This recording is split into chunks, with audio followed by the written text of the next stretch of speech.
جو آپ نے مسائل بیان کیے یا جتنی باتیں آپ نے کی، یہ ساری باتیں میرا خیال ہے میرے ہی نہیں بلکہ سارے مفتی حضرات کے علم میں ہوں گی۔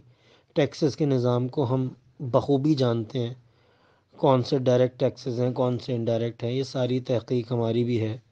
لیکن اس سب کے باوجود یہ آپ کا کہنا کہ جی اگر ٹیکسز پے کر دیے تو پھر تو جو کمایا اس سے زیادہ ٹیکس دینا پڑے گا، یہ غلط ہے۔ یہ ایگزیجریٹ کر رہے ہیں آپ بات کو، اور ہماری پوری مارکیٹ بلکہ پوری اکانومی ہماری تباہ ہونے کی بنیادی وجہ یہ ہے کہ ہم سب ٹیکس چور ہیں۔ تو پہلے تو میں شرعی حکم کی بات کرتا ہوں، پھر اس کے بعد ہم آتے ہیں ٹیکنیکل آسپیکٹس کی طرف۔ شرعی اعتبار سے ٹیکس چوری یعنی ٹیکس میں نمبر ایک غلط ڈاکومنٹ شو کرنا الگ گناہ ہے، اس کا دھوکہ دہی اور جھوٹ کا گناہ، اور مزید یہ کہ ٹیکس کو چھپا لینا یا ادا نہ کرنا یہ ٹیکس چوری کے زمرے میں آئے گا، جو ترک واجب کا گناہ ہوگا، کیونکہ آپ اسلامی ریاست کے تحت رہتے ہیں۔ ریاست کے تمام قوانین جو شریعت سے متصادم نہیں ہیں، متضاد نہیں ہیں، ان پر عمل کرنا واجب ہے ہر مسلمان کے اوپر۔ لہٰذا اگر حکومت آپ سے کہتی ہے نا کہ جو کچھ آپ نے کمایا یہ سارا جمع کرا دیں، تو کیونکہ یہ شریعت کے خلاف نہیں ہے لہٰذا آپ کو جمع کرانا پڑے گا۔ البتہ حکومت کی طرف سے یہ ظلم ہوگا اور اس کو جواب دینا پڑے گا آخرت میں، لیکن آپ پر واجب یہی ہے کہ آپ جمع کرا دیں۔ تو اب پہلی بات یہ کہ آپ نے جو باہر سے مال منگوایا اس کے اوپر آپ کو امپورٹ ڈیوٹیز، ایکسائز ڈیوٹیز دینی پڑی، وہ انڈائریکٹ ٹیکسز ہیں۔ وہ ایک علیحدہ سسٹم ہے، پورا میکینزم ہے۔ جو آپ مال منگواتے ہیں اس کے اندر جو مال آپ نے منگوایا اس کی انوائسز کے اوپر باقاعدہ ٹیکسز کا ایک سسٹم ہے، آپ کو پے کرنا پڑے گا۔ آپ ایکچوئل انوائسز شو کریں گے، ایکچوئل انوائسز پر ایکچوئل ٹیکس آپ پے کریں گے۔ وہ ٹیکس آپ نے اپنے پاس سے نہیں پے کرنا، وہ آپ نے اینڈ کنزیومر سے لینا ہے۔ وہ آپ کی جیب پر بوجھ نہیں ہوگا، وہ انڈائریکٹ ٹیکس ہے، وہ آپ کو نہیں پڑ رہا، بیسیکلی وہ کنزیومر کو پڑ رہا ہے، اور کنزیومر کا جو ٹیکس ہے وہ گویا کہ آپ سے لیا جا رہا ہے، تو اس لیے یہ انڈائریکٹ ٹیکس کہلاتا ہے، یہ آپ کو پے کرنا پڑے گا۔ اس کے بعد جب آپ نے وہ مال اپنے پاس لے آئے اور آپ نے اس کو اپنے پاس رکھ کے اس کو بیچ کر آپ نے اس پر آمدنی کمائی، تو وہ انکم ٹیکس ایک واحد ٹیکس ہوگا جو ڈائریکٹ ٹیکس ہے، جو آپ کو پڑ رہا ہے، جو آپ کی جیب پر بوجھ ہوگا۔ اور انکم ٹیکس جو ہے وہ جہاں تک میرا نالج ہے، جہاں تک میں نے پڑھا ہے، تو سیلز ٹیکس 17% اور انکم ٹیکس 11% ہے، تو جو میکسیمم اپر سائڈ کے اوپر ہے انکم ٹیکس۔ تو اگر آپ نے 2 لاکھ روپے کمائے تو یہ کہنا ہے کہ جی 2 لاکھ پر 2 لاکھ ہی ٹیکس دینا پڑے گا، یہ صرف جھوٹ ہو سکتا ہے، اس کے علاوہ کچھ بھی نہیں۔ 2 لاکھ پر آپ کو 20,000 روپے، بہت حد 22,000 روپے آپ کو ٹیکس دینا پڑے گا، اس سے زیادہ نہیں دینا پڑے گا، جو ڈائریکٹ ٹیکس ہے۔ جو انڈائریکٹ ٹیکسز ہیں اس کی تو بحث ہی نہیں ہے، وہ تو آپ کو پڑ ہی نہیں رہے، وہ تو آپ کی کھاتے میں آ ہی نہیں رہے، وہ تو آپ نے اینڈ کنزیومر سے لینے۔ میں گزشتہ 5-6 سالوں سے کاروبار کرنے کی کوشش کر رہا ہوں اور الحمدللہ ناکام ہوں۔ اس کی ریزن یہ ہے کہ جس مارکیٹ میں جس پروڈکٹ کی طرف جاتے ہیں، جہاں پر کام کرنے کی کوشش کرتے ہیں، وہاں پہ سمجھ آتی ہے کہ آلریڈی جو لوگ 10-10 12-12 15-15 سالوں سے کام کر رہے ہیں، دے آل آر ٹیکس چور، دے آل آر کرپٹ۔ وہ اوور انوائسنگ، انڈر انوائسنگ، وہ ٹیکس چوری، وہ اپنا جو ہے نا وہ concealment of information, misrepresentation, ان سب جرائم کے مرتکب ہو رہے ہیں۔ اب یا تو ایک صورت یہ ہے کہ اگر مجھے کاروبار کرنا ہے تو مجھے بھی یہ سارے جرائم کرنے پڑیں گے، اور اگر ان جرائم کو میں نہ کروں تو میں مارکیٹ میں کمپٹیشن میں نہیں آتا، کیونکہ جو لوگ ٹیکسز نہیں دے رہے وہ کم پرائس میں دے رہے ہیں وہ چیز، اور میں ٹیکسز دیتا ہوں تو میں اس کو زیادہ پرائس میں چارج کروں گا۔ تو اس وجہ سے الحمدللہ ہمارے خاندان میں اوپر سے لے کے نیچے تک سب لوگ ناکام ترین کاروباری ہیں۔ تو میرے والد صاحب کہتے ہیں کہ جی ہم اگر ٹوپیاں بھی بنائیں گے تو بچے بغیر سر کے پیدا ہوں گے، کیونکہ یہ بات طے شدہ ہے کہ ہم کاروبار نہیں کر سکتے۔ اس کی بنیادی وجہ یہ نہیں ہے کہ ہم کوئی قسمت میں جو ہے نا لکھوا کر آئے ہیں کہ ہم نے جو ہے وہ نوکریاں ہی کرنی ہیں لوگوں کی۔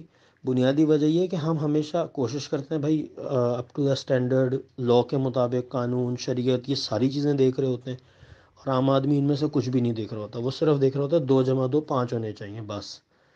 تو بہرحال مقصد صرف آپ کو یہ ساری تفصیلات بتانے کا یہ تھا کہ میں ہوں یا کوئی بھی مفتی، آپ کسی کے بھی پاس جائیں گے، میجورٹی ٹیکسز کے نظام کو اچھی طرح جانتی ہے، واقف ہے۔ تو یہ کہنا کہ جی آپ کے دیہات میں، ہاں البتہ اگر چلے جائیں نا کسی مفتی صاحب کے پاس، انہوں نے کہیں کہ جی بڑا بوجھ ہو گیا ہے ٹیکسز کا کندھے پر، تو وہ شاید آپ کو اجازت دے دیں ٹیکس چوری کرنے کی۔ لیکن شہر میں رہنے والے کسی بھی پڑھے لکھے مفتی کے پاس آپ جائیں گے تو کہے گا بھائی یہ صرف جو ہے نا وہ دھوکہ دہی ہے، اور اس سے جو ہے نا شرعی اعتبار سے بھی ناجائز، قانونی اعتبار سے بھی ناجائز، لہٰذا آپ کو یہ چاہیے کہ آپ وہ ٹیکسز دیں، اور ٹیکسز دینے کے بعد اپنی پرائسز بڑھا دیں. ٹھیک ہے، مارکیٹ میں آپ اگر آپ کو لگتا ہے کہ پرائسز بڑھانے کے بعد کاروبار نہیں ہوگا، تو رزق کا وعدہ تو اللہ نے کیا ہے نا، یہ بھی ایمان نہیں ہے؟ یہ بات تو ہمیں یقین سے پتہ ہے، کامل ہمارا ایمان ہے کہ رزق انسان کو اسی طرح ڈھونڈتا ہے جیسے اس کو اس کی موت ڈھونڈتی ہے.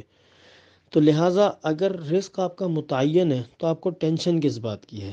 آپ کی پروڈکٹ نہیں بکے گی تو رزق کسی اور ذریعے سے اللہ پاک دیں گے، کہیں نہ کہیں سے رزق تو ملنا ہی ملنا ہے. تو پھر اس سب گھمیر پھریر کی اور انوائسنگ کی اور جھوٹ کی دھوکے کی ضرورت کیوں پیش آتی ہے؟ بنیادی طور پر ہم یہ سمجھتے ہیں کہ ہماری اس چال بازی سے ہم گورنمنٹ کو دھوکہ دے لیں گے اور ہم اس سے جو ہے وہ زیادہ پیسے، 4 پیسے زیادہ کما لیں گے.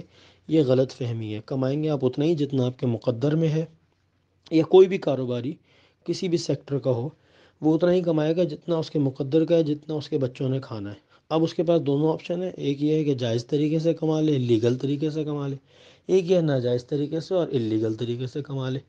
تو بہرحال یہ ساری تفصیلات آپ کا پورا میسج سننے کے بعد میں نے سوچا پوری ڈیٹیل سے پہلے آپ کو یہ بھی انٹروڈیوس کروا دوں کہ جی ٹیکسز کے نظام کو ہم الحمدللہ سمجھتے ہیں، کوئی ایسی اس میں جو ہے نا وہ ڈھکی چھپی بات نہیں ہے.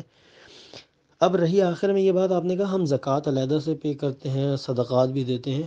یہ ایک علیحدہ سسٹم ہے. حضرت عمر رضی اللہ تعالیٰ عنہ کے زمانے میں حضرت عمر نے باقاعدہ خراج اور ٹیکسز کا نظام رائج کیا تھا عوام الناس کے لیے. وہ زکوٰۃ سے علیحدہ تھا. زکوٰۃ علیحدہ پے کی جاتی ہے، زکوٰۃ کا نصاب علیحدہ ہوتا ہے، زکوٰۃ کے احکامات علیحدہ ہیں، زکوٰۃ کے اصول علیحدہ ہیں. جو ٹیکسز کا نظام ہے وہ آپ علیہ الصلوۃ والسلام کے زمانے میں تو نہیں تھا، لیکن نبی علیہ الصلوۃ والسلام کے بعد خلیفہ راشد حضرت عمر رضی اللہ تعالیٰ عنہ کے زمانے میں رائج ہو چکا تھا. اور آپ صلی اللہ علیہ وسلم کا کیونکہ فرمان موجود ہے کہ میرے بعد میرے خلفۂ راشدین کی اقتداء کرو، اور اسی طرح آپ نے فرمایا کہ میرے تمام صحابی ستاروں کی مانند ہیں، بِأَيِّهُمْ اقْتَدَيْتُمْ اهْتَدَيْتُمْ، کسی کی بھی اقتداء کر لو گے ہدایت پا جاؤ گے.